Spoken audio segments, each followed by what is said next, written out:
Hi friends. இப்போ நம்ம வந்து நெக்ஸ்ட் வீடியோக்கு வந்திருக்கோம். இந்த வீடியோ மோஸ்ட்லி என்னன்னா வீக்லி ரீகேப் மாதிரி வச்சுக்கோங்களேன். ஆஃப்டர் ஐபிஎல் ஸோ லைனா இதுக்கு மேல இன்டர்நேஷனல் மேட்சஸ் நிறைய ஸ்டார்ட் ஆயிடுச்சு. ஸோ எல்லாத்தையுமே லைட்டா டச் அப் பண்ணுவோம். நம்ம நம்ம நம்ம பாயிண்ட்ஸ் ஆர் நமக்கு ஏதாவது ஸ்பெசிஃபிக்கா சொல்லணும் அந்த மாதிரி ஏதாவது இருந்தா பேசுவோம். ஃபர்ஸ்ட் ஸ்டார்ட் பண்றது எனக்கு தெரிஞ்சு England versus New Zealand match start பண்ணுவோம். நியூசிலாந்து வந்து இங்கிலாந்துக்கு போயிருக்காங்க.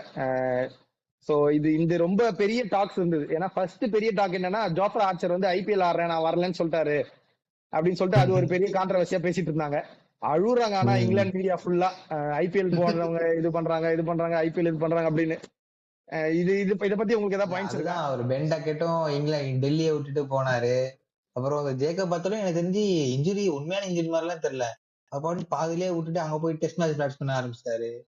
அது வந்து அவங்க ஒருத்தரோட இதுதான். நம்ம வந்து அந்த அலிஸ்டர் கிக் வந்து ஒரு வாட்டி சொன்னாருன்னு நினைக்கிறேன். ஏதோ இது மாதிரி வந்து யாரும் ஐபிஎல் ஆட வேணாம், இந்த கவுண்டி வந்து பிராக்டிஸ் பண்ணுங்க, அது மாதிரி ஏதோ பேசியிருந்தாரு, ஏதோ கான்ட்ரவர்சியலா. அது அந்தந்த இண்டிவிஜுவல் பிளேயர்ஸோட விருப்பம் தான். அது யாரும் நம்ம யாரும் ஃபோர்ஸ் பண்ண முடியாது. மேபி இல்லைன்னா அவங்க வந்து இந்தியா மாதிரி ஒரு ரூல் போட்டுக்கலாம். ஆக்சுவலி நீங்க வந்து கவுண்டி தவிர வேற எங்கேயும் வெளில போய் ஆடக்கூடாது, அது மாதிரி நீங்க ரூல் போடுறீங்கன்னா ஓகே. பட் நீங்க வந்து ஸ்பெசிபிக்கா சொல்றது வந்து அது வந்து இண்டிவிஜுவலோட ரைட்ஸ் வந்து தடுக்கிற மாதிரி இருக்கும். சோ அதுதான், அது வந்து சொல்ல முடியாது. எனிடே இன்டர்நேஷனல் கிரிக்கெட்னு வரும்போது அவங்க கண்ட்ரி ப்ரிஃபரன்ஸ் தான் போவாங்க. எல்லா பிளேயர்ஸுமே 1-2 பேர் தான் மேபி ஐபிஎல் ப்ரிஃபர் பண்ணுவாங்க. அதெல்லாம் நம்ம குறை சொல்ல முடியாது. அது ஐபிஎல் டீம்ஸ் அதுக்கு எடுத்த மாதிரி பிளான் பண்ணி எடுக்கணும் பிளேயர்ஸ். பேட் கமின்ஸ் தான் ஒரு வேர்ல்டு கப் வருஷமும் போயிடுறாரு, இன்ஜுரி என்னால வர முடியாதுப்பா கால் நோண்டுதுன்னு சொல்லி நம்மளே வந்து செய்யறாரு ஃபைனல்ஸ்ல வந்து. அதெல்லாம் வேலை ஆகாது. இப்ப அது ஒருத்தரோட தனிப்பட்ட விருப்பம். சொல்லுங்க, நம்ம பேசுறது அது வேஸ்ட் இல்ல. அதுவும் இல்லாம ஐபிஎல் முடிஞ்சு 5-6 டேஸ் கழிச்சு தான் இந்த இந்த இதெல்லாம் ஸ்டார்ட் ஆகுது. உங்களுக்கு டைம் இருக்கு, நீங்க ஆடலாம். அப்போ ஜோஃப்ரா ஆர்ச்சர் வரலன்றாருன்னா அவரோட இண்டிவிஜுவல் சாய்ஸ். அவர் பிரேக் வேணும் எதிர்பார்க்கலாம் மேபி. அதான் அது இண்டிவிஜுவல் சாய்ஸ். ஸோ அதான் கேம்குள்ள வரும். அது இல்லாம வந்து ஓப்பனர் வந்து ரொம்ப காலமா தேடிட்டு இருக்காங்க இங்கிலாந்துல. சோ ஒரு வழியா வந்து கிராலியை உட்கார வச்சுட்டு எமிலியோ கே ஆட போறாங்க. So top left handers, top heavy top 3 left ஹேண்டர்ஸா வராங்க. எமிலியோ கே பத்தி ஏதாவது தெரியுமா? லைக் டொமஸ்டிக் ரொம்ப நல்லா பெர்ஃபார்ம் பண்ணிருக்காரு. அவர் எப்போ இங்கிலாந்து காலப் வந்ததோ அதுக்கப்புறம் ஒன்னும் ஆடல. ஒரு டக்கு போட்டிருக்காரு. சோ அதான் பேக் டு தி டீம். இந்த வீடியோ ரெக்கார்ட் பண்ணும்போதே அவரு இன்னிங்ஸ் முடிஞ்சிருச்சுன்னு நினைக்கிறேன். அவர் வந்த பால் வந்து ஒன்றும் சொல்ல முடியாது, அது கரெக்டா தான் ஆடினாரு அவரு. அது நல்ல பால் அது வந்தது. சோ ஹார்ட் லக் தான். பார்க்கலாம் என்ன பண்றாங்க. ஆலி ராபின்சனுக்கும் ஒரு கம்பேக். சோ அவருமே ஒரு பேக் டு தி டீம். ஒரு மாதிரி ஒதுக்கி வச்சிருந்தாங்க, இப்ப திருப்பி காலப் கொடுத்துருக்காங்க. செகண்டரி இதோட எல்லாத்தையோட பெரிய பாயிண்ட், பேட் பால் ஆட போறது இல்ல, ஆட்ரிஷனல் கிரிக்கெட் தான் ஆட போறோம் அப்படின்னு மெக்லம் சொல்லியிருக்காரு. பிச்சே வந்து அவரே சொல்றாரு பேட்டிங் தர மாதிரி இல்ல, பேட்டிங் இருக்க மாதிரிலாம் இல்ல, பவுலிங் பிச்சுன்றது சொல்ல. அது பிச்சு நல்லா இருக்கு அதெல்லாம் இல்ல. நான் பொதுவா இந்த கேமுக்கு முன்னாடி, நீங்க இப்ப கேம் ஸ்டார்ட் ஆன அப்புறம் சொல்றேன், நம்ம முன்னாடியே வந்து அவங்க டிசைட் பண்ணிட்டாங்க இந்த மாதிரி பேட் பால் ஆட போறது இல்ல, இதுக்கு மேல வந்து ட்ரெடிஷனல் கிரிக்கெட் ஆட போறோம் அப்படின்னு ஒரு டிசிஷனோட தான் வராங்க இந்த கேம்குள்ள வரும்போது. சோ பிச்சு பார்த்து டிசிஷன்லாம் செகண்டரி. பிச்சு பாத்தீங்கன்னாலே எனக்கு இன்னொரு பாயிண்டும் இருக்கு. பஷீர் எதுக்கு நீங்க ஆடணும்னு தெரியல. சோனி பேக்கருக்கு நீங்க டெபு கொடுத்துருக்கலாம். இல்ல நடுவுல அவ்வளவு நிறைய வந்து இங்கிலாந்துக்கு வந்து அந்த இது விழுந்தது, ஸ்லோ ரேட்டுக்கு ஃபைன்லாம் விழுந்துட்டு இருந்தது. சோ ஒரு ஸ்பின்னர்ன்றனால கொஞ்சம் ஃபாஸ்டா குவிக்கரா முடிக்கலாம்ன்ற மேபி அதுக்காக இருக்கலாம். ஏன்னா நீ 4-5 பேசுறானீங்கன்னா ரூட் போடலாம். ரூட் டொமஸ்டிக்ல போட்டுதான் இருக்காரு. ஓகே, பட் சொல்றேன் பெத்தலும் இருக்காரு, நீங்க போடுறதுன்னா போட்டு ட்ரை பண்ணலாம். அதான் பிட்ச் ரொம்ப ஸ்லோ அண்ட் லோ பிட்ச் தான். பட் ஆனா கொஞ்சம் சீமிங் ட்ராக் தான். கண்டிஷன்ஸ்மே நல்லா இருக்கு. இப்போதைக்கு பாத்தீங்கன்னா டே 1ஓட கிட்டத்தட்ட எண்டு வர போறோம். இங்கிலாந்து ஃபர்ஸ்ட் பேட்டிங் ஆடி 140 ஆல் அவுட் நினைக்கிறேன். அது இல்லாம இப்போ எங்க 29/6 நாங்க இப்போ பேசிட்டு இருக்க டைம்ல 140லயுமே நீங்க அட்ரிஷனல் கிரிக்கெட் ஆடி ஒன்னும் ரன் அடிக்கல. பேட் பால் ஆன புரூக் தான் ரன் அடிச்சாரு உங்களுக்கு அப்பயுமே. சரி, எனக்கு என்ன பாயிண்ட்னா, நீங்க பேட் பால் ஆடுறது பிரச்சனை இல்ல, நீங்க அது எந்த சிச்சுவேஷன் எந்த கண்டிஷனுக்கு ஏத்த மாதிரி ஆடுறீங்கன்றதும் பாக்கணும். நீங்க சப்போஸ் பேட் பால் ஒர்க் ஆகலன்னு தெரிஞ்சிருச்சுன்னா உங்க இன்னொரு மோடுக்கு போகணும். இவங்க 2 எக்ஸ்டெண்டா இருக்காங்க. ஆடுனா பேட் பால் தான் ஆடுவேன், இல்லன்னா ஆட்ரிஷனல் கிரிக்கெட் தான் ஆடுவேன். இந்த நடுவுல அந்த மிடில் லைனே எடுக்க மாட்டாங்க போல. இன்னைக்கு அங்கங்க பேட் பால் ட்ரை பண்ணிருக்கலாம். என்ன பொறுத்த வரைக்கும் பிட்ச் ரொம்ப ட்ரிக்கியா தான் இருந்தது. ஆனா சரி விடுங்க, பேச ஒண்ணும் இல்ல. உங்களுக்கு ஏதாவது பாயிண்ட்ஸ் இருக்கா? ஹாரி ப்ரூக்குக்கே 2 லைஃப், 2 எக்ஸ்சிஎஸ்கே பிளேயர்ஸ் கேட்ச் விட்டாங்க. இல்லன்னா அது 120 கூட 120 தான் வந்திருக்கும் போல எனக்கு தெரிஞ்சு. 2 கை மேல விழுந்தது அழகா. அதான் சரி, ஓகே. 2 டக்கு வில்லியம்சனும் டக்கு, ரச்சின் ரவீந்திராவும் டக்கு. சரி ஒரு 10 பால் 15 பால் ஆகி 3 ரன் அடிச்சிருந்தா கூட போறாரு. 2 பால்ல முட்டை, 1 பால்ல முட்டை. இல்ல அதே track ஓவர்ல ம். அவங்க கொஞ்சம் யூட்டிலைஸ் ஸ்பாட்ல ஃபர்ஸ்டே நம்ம ஓ முக்காவாசி 4 இம்பார்ட்டன்ட் ஃபார் பண்ணிருக்கீங்க. எடுத்துட்டாங்க. இவரு ராபின்சன் ஆலி ராபின்சன் 4 விக்கெட் எடுத்துட்டாரா ஒரே 6ல? ஒரு விக்கெட் எடுத்தாரு அவரு. 2 பேர்ல சரி, அப்படியே சொல்றது முடியல. ஒரே நாள்ல முடிச்சிடலாம்னு இன்னொரு முடிவு பண்றாங்களா? அடுத்து இன்னொரு இம்பார்ட்டன்ட் பாயிண்ட், மேட் ஹென்றி 4 ஓவர்லயே பேக் ஸ்பேஸ் மேல போயிட்டாரு. சோ இப்ப நடந்துட்டு இருக்கத பார்த்தா இது லீனிங் டுவர்ட்ஸ் இங்கிலாந்து தான் இந்த கேம் என்ன பொறுத்த வரைக்கும். 140 ஆல் அவுட் 3 அப்ப நாள் எல்லாம் தாண்டாரு. சிரிச்சிருப்பாங்க. வருத்தமா இருக்கு. இல்ல ஃபர்ஸ்ட் பேட்டிங் ஆடி 140 வருத்தமா ஆல் அவுட் ஆனப்ப எல்லாம் சிரிச்சிருப்பாங்க. அப்புறம் அந்த சிச்சுவேஷன் எல்லாம் பாத்தீங்கன்னா maybe second innings mat Henry வரலன்னா ரொம்ப கஷ்டப்படுவாங்கன்னு நினைக்கிறேன். 3 நாள் எனக்கு தாண்டாதுன்னு இந்த இன்னொரு பாயிண்ட் நினைக்கிறேன். என்னன்னா ஆர்ச்சர் மட்டும் சொல்லு நீங்க சொல்லு. ஐபிஎல் போய் ஆடிட்டு வரேன்னு சொல்றீங்க. என்ட்ரியும் அதேதான், ஃபுல்லா சிஎஸ்கேக்காக இருந்தாரு. இப்ப திடீர்னு நியூசிலாந்து வந்தோடனே இன்ஜுரியில போறாரு, எப்படின்னு தெரியல. அது அவரும் ஐபிஎல் தான் போக்கஸ் பண்றாரு, ஆனா அந்த ஐபிஎல் டீம் தான் அவரை கண்டுக்க மாட்டாங்க. அதான் அது உண்மை. ஏன் தெரியுமா? நம்மளா நாங்களே வருத்தத்துல இருக்கோம். சிஎஸ்கேல ஆடி இருந்தா 4 ஓவர் தான் போட்டுப்பாரு. 4 ஓவர் முடிஞ்சிருச்சு, அதனால இது ஓ நாங்களே 3 ஓவர் வருத்தத்துல தான். இருக்கோம். கடைசியில ஒரு மேட்ச் ஆடி இன்ஜுரின்னு சொல்லி ரீப்ளேஸ்மெண்ட் பிளேயர் எடுத்துக்கலாம். அதாவது நல்ல பிளேயர் யாரே எடுத்துட்டு போனாங்க. அவர் ஆட வைக்கலையே, ஒரு இன்ஜுரி ரீப்ளேஸ்மெண்ட்டை மிஸ் பண்ணிட்டோமேன்னு வருத்தத்துல உட்காந்துருக்கேன் நானு. ஒரு 4 ஓவர் எக்ஸ்ட்ரா போட்டுருந்தீங்கன்னா அவர் போயிருப்பாரு பேக் ஸ்பேஸ்ல. அதான் முடிஞ்சிடும். கிட்டத்தட்ட இங்கிலாந்து ஃபேவர்ல போகும்னு நினைக்கிறேன். அன்டில் அண்ட் அன்லெஸ் நியூசிலாந்து ஏதாவது ஃபைட் காமிச்சா உண்டு. ஸோ அந்த Correct. Other hand Pakistan versus Australia match போகுது. ஆஸ்திரேலியா டூர் ஆஃப் பாகிஸ்தான் அந்த ஓடிஐ மட்டும் ஆடுறாங்க. இது என்னன்னு தெரியல, பாகிஸ்தான் எதை நோக்கி போறாங்கன்னு எனக்கு தெரியல. ஸ்லோ லோ டர்னர்ஸ் கொடுத்து விளையாண்டு இருக்காங்க இன்னும். அப்படியேதான் அவங்க வந்து நாக் அவுட் ஆயிடுவாங்க எனக்கு தெரிஞ்சு குரூப் ஸ்டேஜ்லயே ஐயோ, வேர்ல்டு கப்ல. இன்னும் 41 ரன் வேணுமாயா? 32 ஓவர் முடிஞ்சிருச்சா? 33 ஓவர் போட்டுட்டு இருக்கானுங்க. ஐயோ ரொம்ப இந்த சீரீஸே பாத்தீங்கன்னா ஹையஸ்ட் ஸ்கோர் டீமோட ஸ்கோரே 230 தான். அப்ப பாத்துக்கோங்க, அதையுமே வந்து 200 கேம் ஃபர்ஸ்ட் 230க்கு 190 கேம். ரொம்ப ஸ்லோ லோ டர்னர்ஸ் குடுக்குறாங்க. பார்ட் டைம் பவுலர்ஸ் எல்லாம் ஜாலியா வந்து போட்டுட்டு இருக்காங்க. அதான் 157 அடிச்சுட்டு 117க்கு 6ன்னு சுருளும் போதே தெரிய வேணாமா பிச்சு எவ்வளவு கேவலமா இருக்குன்னு ஆனா தெரியல. அதான் பவுலர்ஸ் ஃப்ரெண்ட்லி ட்ராக் தான். நேத்தன் எலிஸ் நல்லா பெர்ஃபார்ம் பண்ணிருக்காரு இந்த மேட்ச். ஃபுல்லாவே second match I think man of the match வாங்கினாரு நினைக்கிறேன். So, அதான் இது சிஎஸ்கே ஒரு தொடாம ஏதாவது பேசுறா, அது தொட்டுனே இருக்கே வலிக்குதுடா. சிஎஸ்கே 6 பவுலர் போட்டிருக்காங்க இன்னைக்கு ஆஸ்திரேலியா. 6 பவுலர் நேத்தன் நீ எலிஸ், இல்லடா, கேமரன் கிரீன், நீமான், மேட் ஷாக், ஆடம் ஜம்பா, மேட் ரென்ஷா எல்லாரையும் போட்டிருக்காங்க. புட்டா இவ எல்லாருமே போடுவாங்க போட்டிருக்கு. அப்ப கூட கூப்பர் கார்னடிக்கு ஓவர் தரல பாருங்களேன் இவங்க. அப்பாவிங்களான்ற மாதிரி. சரி போ, என்னமோ எதை நோக்கி இப்போ இன்ட்ரெஸ்டிங்காவே இல்ல. இப்படி இப்படி இத்தனை நாளா ஒரு சூப்பரான ஒரு டோர்னமெண்ட் பார்த்துட்டு அப்பயா இருக்கு. இந்தியா எப்படி ஆட போறாங்கன்னு தெரியல. நம்ம ஆளுங்க படுத்துருவானுங்க போல் இருக்குன்னு தான் எனக்கு பயமா இருக்கு இந்தியன் பார்த்தாலும். நம்ம முன்னாடி பார்த்து அடுத்த வீடியோல டீம் வந்து கலாய்ச்சி வெங்கட் கேட்டான் அவங்க கிட்ட, நீ வந்து ஆப்கானிஸ்தான் ஜெயிக்கிற சப்போர்ட் பண்றான்னு கேட்டா நீ இல்லன்னு சொல்லிட்டு இங்க வந்து நீ ஆப்கானிஸ்தான் ஜெயிக்குமா அப்படின்னு கேக்குற. பயமா இருக்கியா இப்ப இப்படி? ஒன்னும் புரியல. நான் போங்க பாப்போம். சரி யார் ஜெயிப்பான்னு நினைக்கிறீங்க பாகிஸ்தான் ஆஸ்திரேலியால? உங்களோட இது சொல்லுங்க. இல்லனா அவன் ஃபர்ஸ்ட் நீங்க இந்த மேட்ச் ஒன்னதான் பாத்துட்டு இருந்தோம். ஐ மீன் இதுல பேசிட்டு இருக்கும்போது 157 தான் ஆஸ்திரேலியா அடிச்சாங்க, பாகிஸ்தான் ஜெயிச்சிருவாங்க போலன்னு 7 சொன்னான்.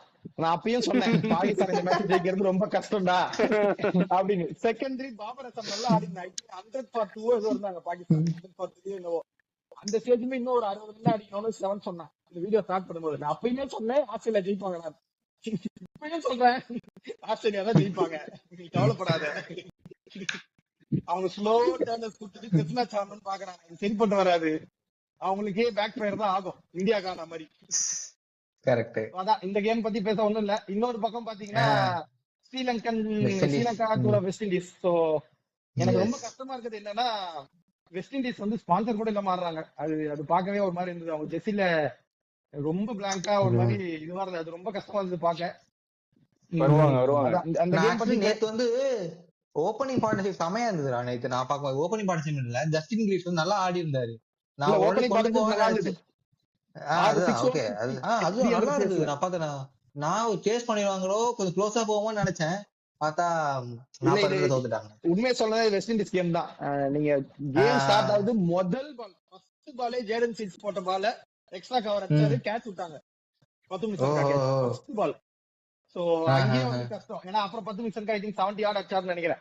ஆமா ஆமா ஆமா செவன்டி நைன். அதுக்கப்புறமே டைட்டா போட்டாங்க, 10 பால் ரன் அடிக்கல அவர், டைட்டா போட்டா அப்பயும் முடியல. கேம் சேஞ்சர் எனக்கு தெரிஞ்சு குஷல் மெண்டிஸ் தான். அவர் வந்து மோட்டி வந்த உடனே அட்டாக் பண்ண ஆரம்பிச்சாரு. மோட்டிக்கு அதுக்கப்புறம் ஓவரே குடுக்க விடாம பண்ணிட்டாரு.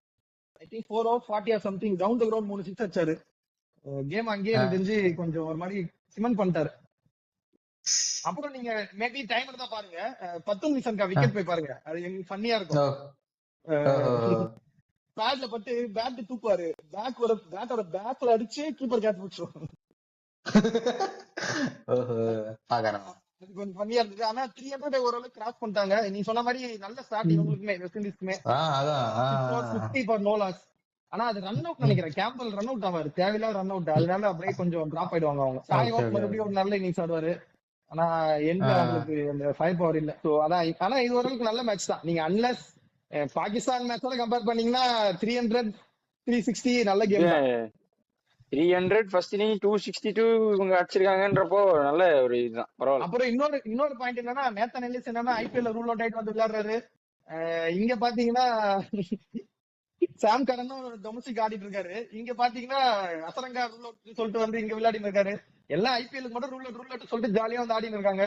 நேத்தன் எல்லிஸ் தெரியல, பட் ஆனா அசரங்காலாம் வந்து மேபி ரொம்ப காசு கம்மியா இருக்குன்னு மேபி அதனால ஃபீல் பண்ணிக்கலாமா என்னமோ. அவங்க எல்லாம் பேன் பண்ணி நினைச்சேன், இப்படி எல்லாம் நீங்க இது பண்ணிட்டு போனீங்கன்னா மேபி விளையாடக்கூடாதுன்னு சொல்லலாம் 2 இயர்ஸ்க்கு. தெரியல, அது டோர்னமெண்ட்டுக்கு முன்னாடி நீங்க வித்ட்ரா பண்ணீங்கன்னா விளையாடக்கூடாதுன்றது ரூல்ஸ்ல. டோர்னமெண்ட் நடந்து ஸ்டார்ட் ஆன அப்புறம் இன்ஜுரி இருந்து, ஆனா நடுவுல இன்ஜுரி ரிகவர் ஆக முடியும். ஆனா இவங்க அந்த இன்ஜுரி காமிச்சு ரூல் அவுட் ஆயிட்டு அதுக்கப்புறம் அதுதான், அது ஒண்ணும் சொல்ல முடியல. பாப்போம். அந்த விஷயத்துல எல்லிஸ் பாராட்டணும். என்ன ஆரம்பிக்கும் போதே நான் வரலன்னு சொல்லிட்டாப்ல.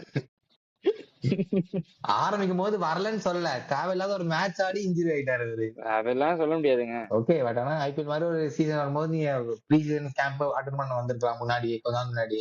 அது இல்லாம நீங்க டொமஸ்டிக்ல அங்க ஒரு சீசன் ஆடுற ஒரு மேட்ச் ஆடுற ஆடி இன்ஜுரி ஆகி, அப்புறம் நமக்கு வேற ஸ்பென்சர் ஜான்சன் ஒரு ரீப்ளேஸ்மெண்ட் எடுத்து அவரே இன்ஜுரியில இருந்து ஏப்ரல் கடைசியில் தான் ஆடுவேன்னு சொல்லி நீங்க ஆண்ட 2 மேட்ச் கேட்ச விட்டு இந்த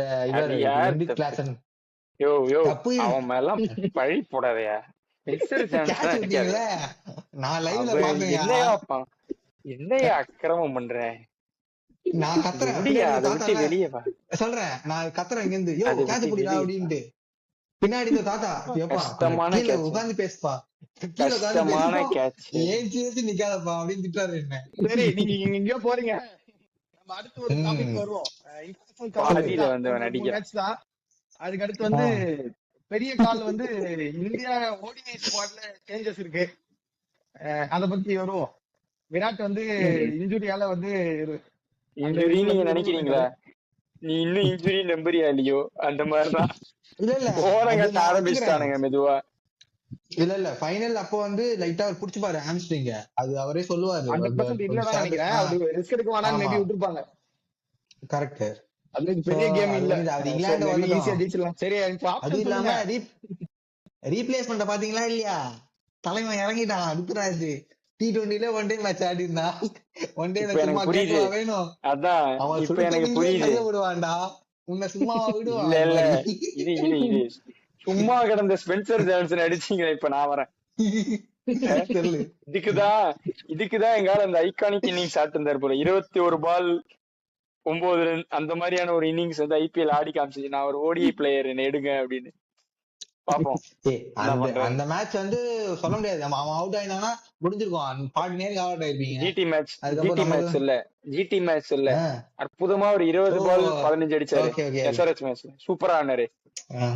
அப்படி ஒரு டாட் ஆடினாரு. அப்படி சூப்பரா bat, middle of the bat டொக்கு வச்சு நின்றாரு சூப்பரா. பேச வைக்காத, அத பத்தி பேச வேணாம், வெளியே வாங்க. அது வந்து ஐபிஎல் வந்து முடிஞ்சிருச்சு, நம்ம நெக்ஸ்ட் இயர் சந்தோஷம். அவர் வந்துட்டாரு. இதுலயாவது ப்ரூவ் பண்ணும், இதுலயும் ப்ரூவ் பண்ணலன்னா ஐபிஎல் மட்டும் ஆடினே இருக்க வேண்டியதான். அதுவும் கொஞ்ச நாள் தான், எனக்கு சஞ்சு சாம்சன் கொடுத்துருவாங்கன்னு நினைக்கிறேன் அடுத்த வருஷமே. பாத்துக்கணும், இது ருத்ராஜ் கவனத்துல எடுத்துக்கிட்டு கொஞ்சம் வேலையை பார்த்தா நல்லா இருக்கும்.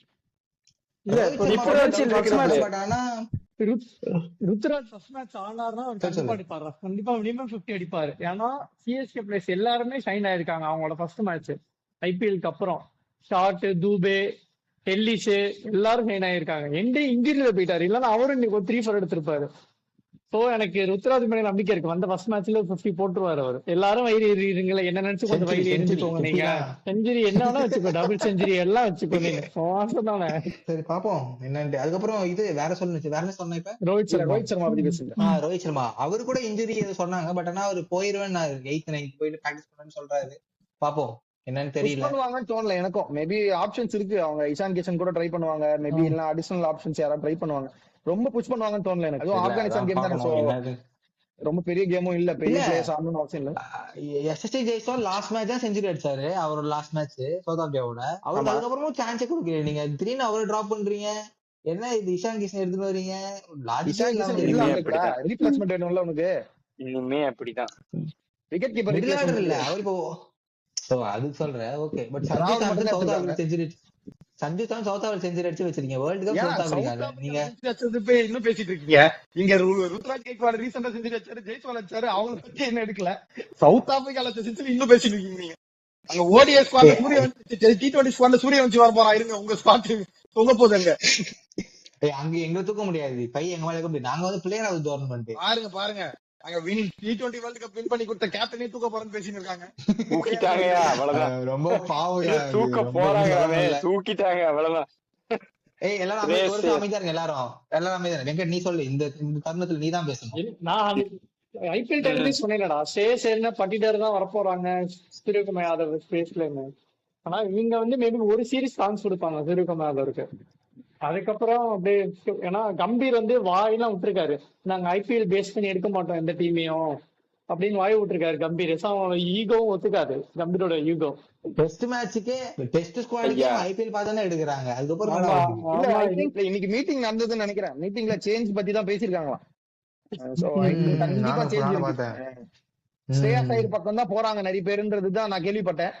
மேபி எனக்கு ஸ்குவாட்லயே இடம் இருக்குமான்னு தெரியல. சூர்யா அது இல்லாம சூரியவன்சியும் ரொம்ப புஷ் பண்ண ட்ரை பண்றாங்களாம்.